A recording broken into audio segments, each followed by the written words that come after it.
حدر کا انداز، حدر کے انداز کے حوالے سے سب سے پہلی بات پیارے نبی صلی اللہ علیہ وآلہ وسلم کا فرمان اقرأوا القرآن بلسان العرب۔ پیارے آقا صلی اللہ علیہ وسلم نے ارشاد فرمایا کہ قرآن کو عرب کے لہجے میں پڑھو، عرب کے انداز میں۔ اب اس لیے ابتدائی طور پر ہم کسی خاص شخصیت کے انداز کو اپنائے بغیر صرف عربی انداز، عربی لہجہ آ جائے تاکہ ہم اپنے مروجہ جو علاقے کے رواج کے مطابق ہمارے جو انداز ہیں وہ پنجابی ہے یا پشتو ہے یا سریکی ہے، اس سے ہٹ کر ہم قرآن کو عربی انداز میں پڑھنے والے بن جائیں۔ یہ ابتدائی آسان انداز، آسان طریقہ جو سب کے لیے یکساں ہے، سب کے لیے برابر ہے انشاءاللہ۔ سب کوشش کریں گے نا اس کو سیکھنے کی انشاءاللہ۔ اور انداز کو سیکھنے کے حوالے سے جیسے میں نے شعر عرض کیا، اس شعر کو میں یہاں پھر دوہرا دیتا ہوں۔ کیا بات تھی کہ انداز پر مسکر کہتے ہیں جی میں نے حفظ کیا، ٹھیک ہے، تجوید پڑھ لی، لیکن اب انداز کیسے میں بناؤں اور انداز پر بنانے پر محنت کرنے کا فائدہ کیا ہے؟ تو اس پر میں کیا عرض کرتا ہوں، یہ انداز ہی تو اثر انداز ہوتا ہے، یہ انداز ہی تو اثر انداز ہوتا ہے جسے ہم نے نظر انداز کر۔ کیا کہیں گے اس پر؟ جی، یہ انداز ہی تو اثر انداز ہوتا ہے جسے ہم نے نظر انداز کر۔ سبحان اللہ۔ تو اس لیے اب اپنے انداز کو، اپنے لہجے کو بہتر کرنے کی بھی کوشش فرمائیے گا۔ تو جیسا کہ آپ سے میں حال پوچھتا ہوں، کیا حال ہے تو کیا جواب دیں گے؟ کیا حال ہے؟ اب آپ مجھ سے پوچھیں گے الحمدللہ، یہ پوچھیں الحمدللہ، الحمدللہ رب العالمین۔ اب آپ بھی پڑھیں کریں الحمدللہ رب العالمین۔ کیا حال ہے؟ الحمدللہ رب العالمین، الحمدللہ رب العالمین، الحمدللہ رب العالمین۔ کیا حال ہے؟ الحمدللہ رب العالمین، الحمدللہ رب العالمین، الحمدللہ رب العالمین۔ غلطی کا خاص خیال، غلطی نہ ہوگی۔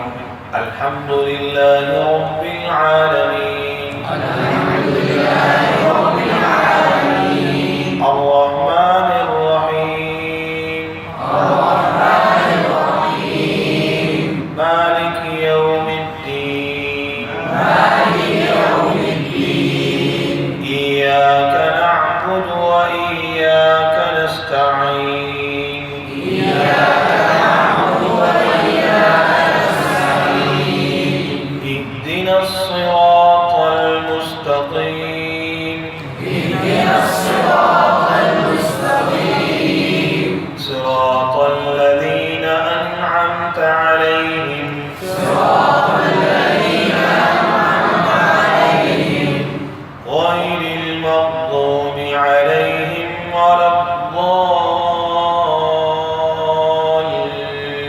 الضالین، غیر المغضوب علیہم ولا الضالین، آمین آمین۔ سورۃ الفاتحہ، اس کے ساتھ دوسری سورۃ بسم اللہ الرحمن الرحیم، بسم اللہ الرحمن الرحیم، والتین والزیتون، والتین والزیتون، وطور سینین، وطور سینین، وهذا البلد الأمين، وهذا البلد الأمين، لقد خلقنا الإنسان في أحسن تقويم، لقد خلقنا الإنسان في أحسن تقويم، ثم رددناه أسفل سافلين، ثم رددناه أسفل سافلين، إلا الذين آمنوا وعملوا الصالحات فلهم، إلا الذين آمنوا وعملوا الصالحات فلهم أجر غير ممنون، فلهم أجر